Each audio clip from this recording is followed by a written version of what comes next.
friend posted this on his Facebook page a couple of weeks ago. Today marks at least 5 weeks in isolation. I've been running 2.5 miles and biking 20 miles a day, drinking 2 gallons of water.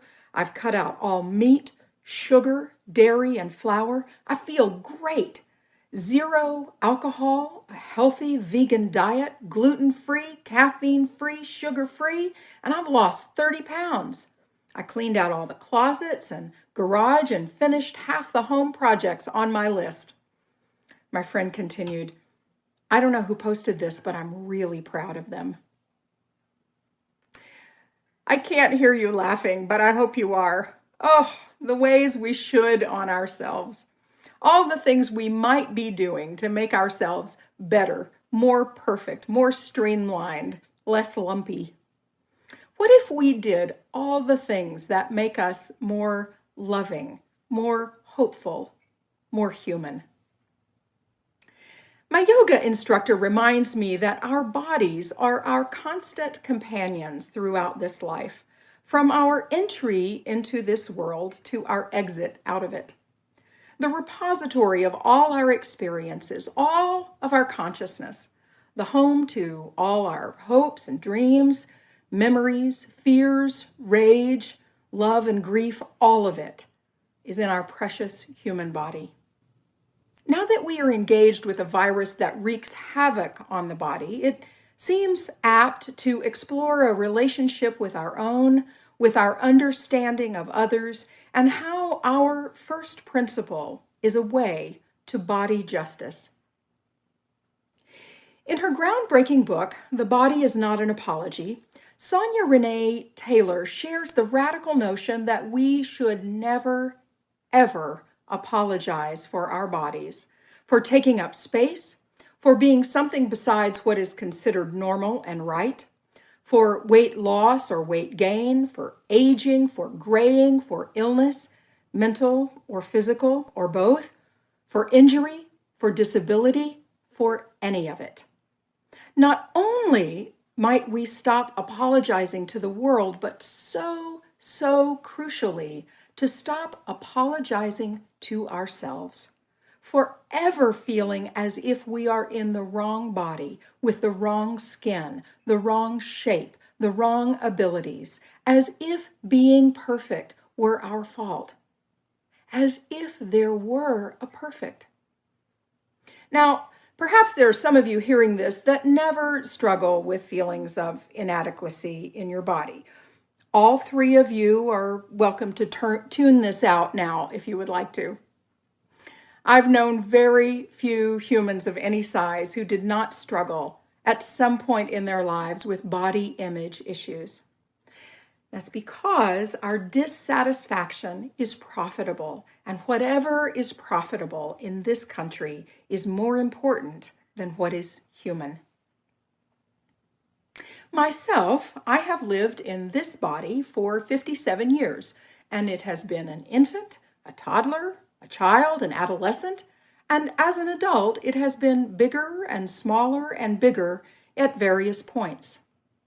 This body has danced, skied, made love, made art, made pie, made music, made memories, been pregnant, given birth, given hugs, been broken, been made whole.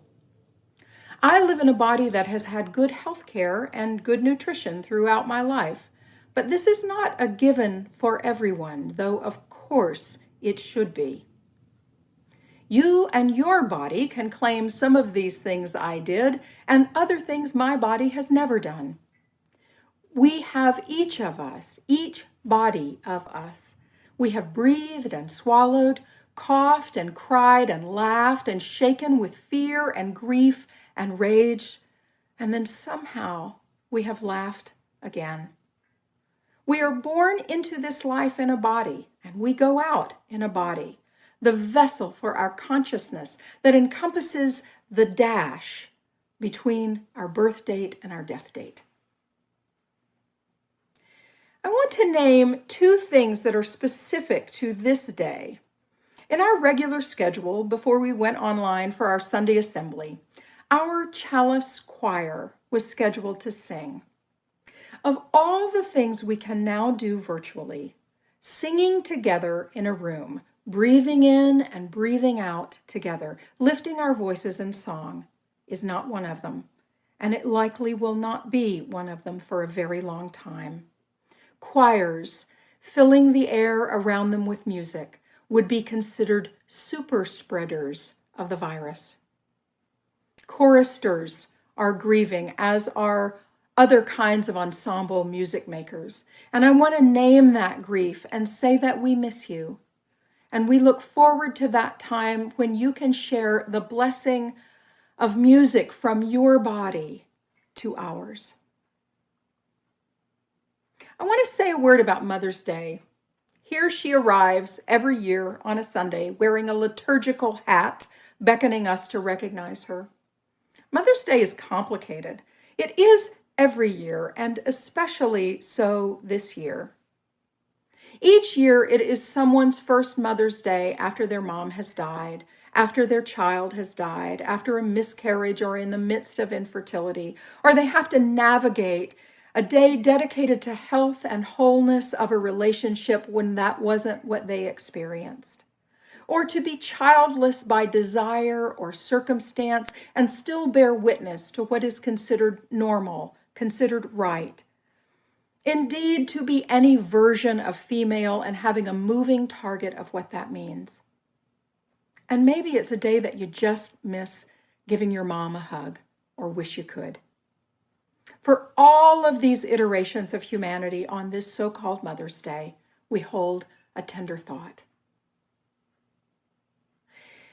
When Unitarian Julia Ward Howe wrote her Mother's Day proclamation in 1870, in response to the carnage of the American Civil War and the Franco-Prussian War, her combination of pacifism and feminism called out what war does to the body as a horrible lottery that places some sons in harm's way.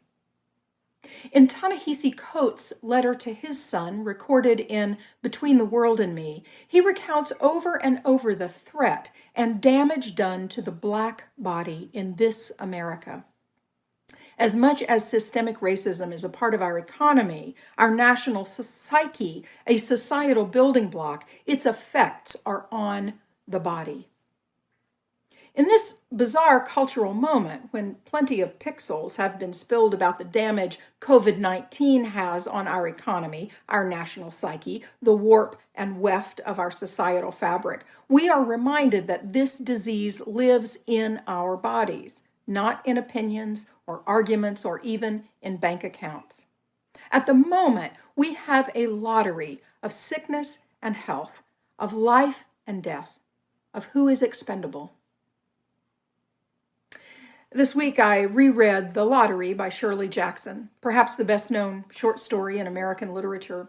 Published in the New Yorker magazine in 1948, Jackson weaves a tale of villagers engaged in an ancient and brutal rite for some unknown, sinister purpose.